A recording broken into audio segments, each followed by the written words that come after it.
Warahmatullahi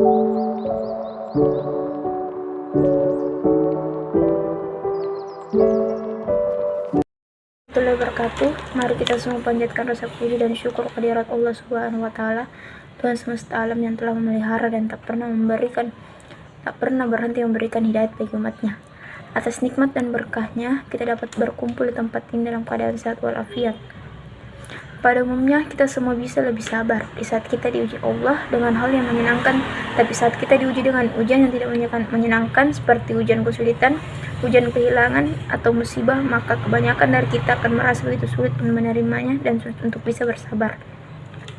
Ujian kesulitan, ujian kehilangan, kekurangan musibah, penyakit, kemiskinan adalah perkara biasa yang dihadapi oleh manusia selama hidup di dunia ini. Dalam firman Allah Subhanahu wa taala, dan sungguh akan kami berikan cobaan kepadamu dan sedikit ketakutan, kelaparan, kekurangan harta, jiwa dan buah-buahan, dan berikanlah berita gembira kepada orang-orang yang sabar, yaitu orang-orang yang apabila timpa musibah mereka mengucapkan innalillahi wa inna ilaihi rajiun. Mereka itulah yang mendapat keberkatan yang sempurna dan rahmat dari Tuhan mereka itulah orang-orang yang mendapat petunjuk. Quran Surah Al-Baqarah ayat 155. Ketahuilah, sabar akan sangat sulit dilakukan apabila kita tidak mampu menyadari bahwa segala sesuatu yang terjadi di dunia ini pada hakikatnya hanyalah ujian. Harta yang kita miliki, karir yang bagus, rumah dan mobil mewah yang kita miliki, anak dan keluarga itu adalah semua ujian dari Allah dan titipan Allah. Apakah kita harus bersyukur atau menjadi kufur? Kita harus memahami dengan sebaik-baiknya bahwa Allah ialah pemilik yang sebenar-benarnya atas segala sesuatu, apapun yang kita miliki di dunia ini. Dengan menyadari bahwa semua yang kita miliki sebenarnya adalah milik Allah dan titipan Allah, maka begitu Allah mengambilnya dari kita, insya Allah kita akan lebih mudah merelakannya.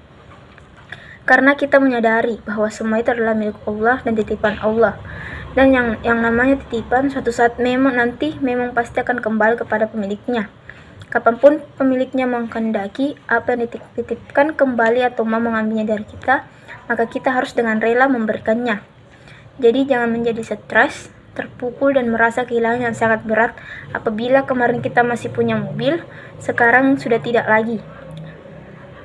Apabila sampai meratapi nasib, apabila bulan kemarin usaha kita masih sukses, sedangkan sekarang kita mengalami kegagalan yang besar. Karena sesungguhnya dengan adanya musibah, maka seseorang hamba akan mendapatkan pengampunan dari Allah Subhanahu wa taala. Rasulullah Shallallahu alaihi wasallam bersabda, tak seorang muslim pun yang ditimpa gangguan semisal tusukan duri atau yang lebih berat daripadanya, melainkan dengan ujian itu Allah menghapuskan perbuatan buruknya serta menggugurkan dosa-dosanya sebagai pohon kayu yang menggugurkan daunnya. Hadis riwayat Bukhari dan Muslim. Ketahuilah dan yakinlah bahwa sesungguhnya dalam setiap cobaan berat yang Allah Subhanahu wa taala berikan untuk kita, maka ada hikmahnya dan pahalanya yang besar yang menyertainya.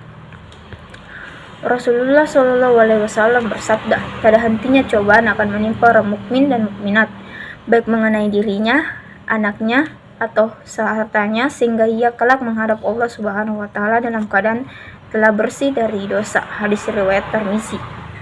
Kita harus rela menerima segala ketentuan Allah dan menyadari bahwa apapun yang terjadi sudah ditetapkan Allah Subhanahu wa taala dalam Lauhul Mahfuz. Kita wajib menerima segala ketentuan Allah dengan penuh keikhlasan. Apabila kita ditimpa musibah baik besar maupun kecil, sebaiknya kita mengucapkan innalillahi wa inna ilaihi rajiun, yang artinya sesungguhnya kami adalah milik Allah dan hanya kepadanya lah kami kembali. Ini dinamakan dengan kalimat istirja.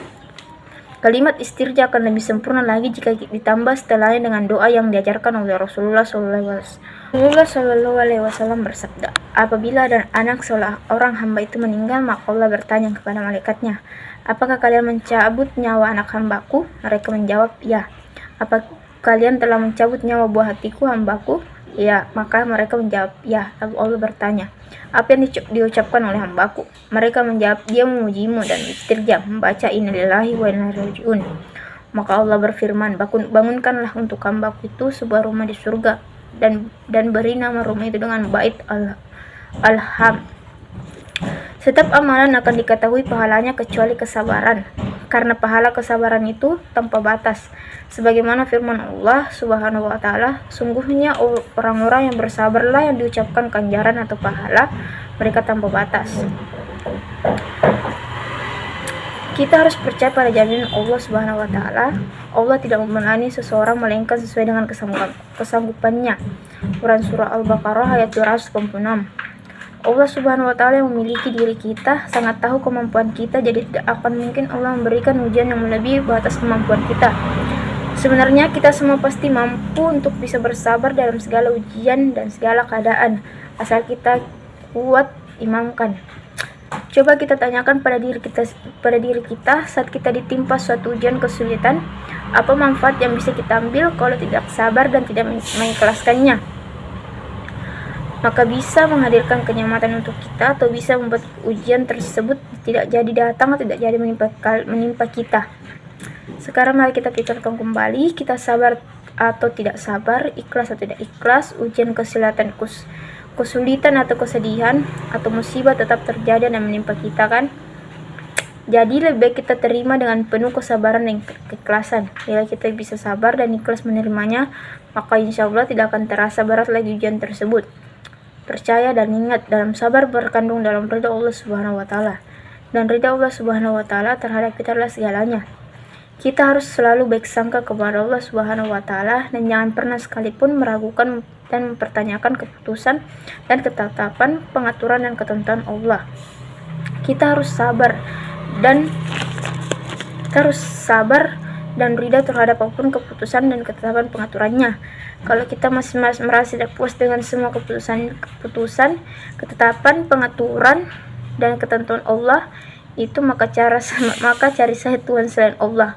Perhatikan firman dalam Quran hadis qudsi, Akulah Allah, tidak ada Tuhan melainkan aku. Siapa saja yang tidak sabar menerima cobaan dariku, tidak bersyukur atas nikmatku, dan tidak ridha dengan ketentuanku, maka bertuhanlah kepada Tuhan selain aku. Hadis riwayat oleh Tabrani Al-Mu'jam Al-Kabir melalui jalur Abu Hind Al-Dari.